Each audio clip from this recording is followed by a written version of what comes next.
Hello good morning students. आज मैं आपको बता रही हूँ कार्य करने की मात्रा जो है वो निम्नलिखित तत्वों पर निर्भर करती है। ठीक है, तो पहला क्या है, बल का परिमाण। ओके, तो जो पहला मात्रा पहला वो है आपका पॉइंट, वो है बल का परिमाण। ठीक है, बल का परिमाण जो है मतलब कि जितना अधिक हम, इसका मतलब है जितना अधिक बल लगेगा किसी वस्तु पर कार्य भी उतना ही अधिक होगा। ठीक है, रिजल्ट क्या निकलेगा, जितना अधिक हम बल लगाएंगे कार्य उतना ही अधिक होगा। या 22 वर्षा कॉन्सेप्ट का मतलब है, या हम बोल सकते हैं जितना अधिक कार्य होगा बल उतना लगेगा।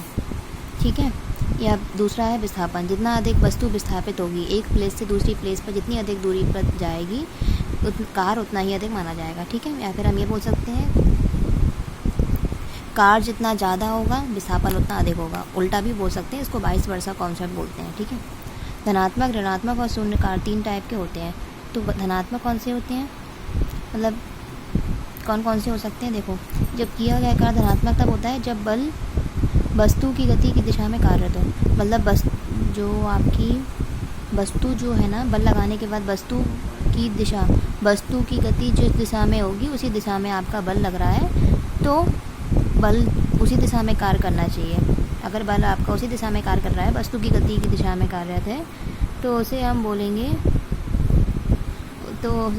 धनात्मक कार्य। ठीक है, उदाहरण क्या है इसका, जब एक बच्चा आपका ज़मीन पर एक खिलौना रखा हुआ है और बच्चा उसे क्या खींच रहा है खिलौने को। ठीक है, तो खिलौना क्या होता है, ज़मीन पर रस्सी से एक खिलौना वाली कार क्षैतिज खींचता है, मतलब सीधे क्षैतिज मतलब हॉरिजॉन्टल खींचता है। ठीक है, कार रखी है सीधे ज़मीन पर, वो उसे खींच रहा है, तो क्या होगा, उसका किया गया कार्य धनात्मक होगा। ठीक है, क्योंकि वो जिस दिशा में वस्तु कार जा रही है उसी दिशा में आपका बल लग रहा है। ठीक है, तो इसके लिए W बराबर F/S फॉर्मूला हो गया। ठीक है, कार्य बराबर बल गुणे विस्थापन। तो किया गया कार्य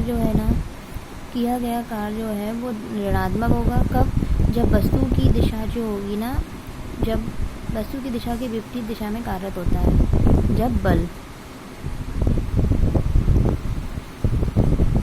जब आपका जो बल होगा वो वस्तु की दिशा में ना होकर वस्तु की दिशा के विपरीत, जिस दिशा में वस्तु होगी उसके विपरीत दिशा में बल आपका कार्यरत होगा, तो आपका किया गया कार्य ऋणात्मक होगा। ठीक है, इसका एग्जाम्पल क्या है, जब हम ज़मीन पर पड़ी हुई फुटबॉल को, जैसे हमने फुटबॉल पर किक मारा, तो हमारी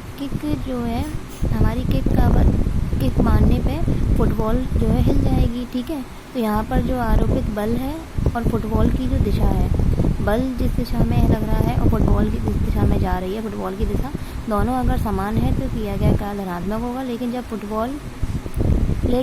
फुटबॉल जो है, हमने फुटबॉल को किक मारा, ठीक है, लेकिन वो एकदम से रुक जाती है, आगे नहीं बढ़ के रुक जाती है। तो क्यों रुक जाती है, क्योंकि फुटबॉल जिस दिशा में जा रही है उसके जस्ट विपरीत दिशा में एक बल होता है, घर्षण बल, तो फुटबॉल की दिशा के विपरीत होता है, वो उसकी वजह से फुटबॉल रुक जाती है और विपरीत दिशा में आपका बल कार्य करने लगता है।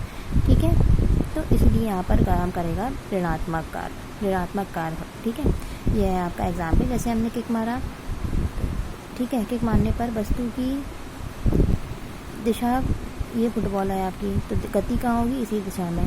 लेकिन यहाँ पर जो फुटबॉल की गति है, तो लेकिन यहाँ पर फुटबॉल उल्टी दिशा में चली जाएगी। ठीक है, फुटबॉल की दिशा भी ऐसी हो जाएगी, बल की दिशा। ठीक है ना, आई समझ में, बल की दिशा कहाँ हो गई, जहाँ हमने किक मारा, लेकिन यहाँ पे बल की दिशा उल्टी दिशा में हो गई, फुटबॉल की गति की यहाँ दिशा उल्टी दिशा में ही हो गई। ठीक है, यार उसे समझ में आ रहा, तो यहाँ ऋणात्मक कार्य, ये धनात्मक कार्य। Okay, understood.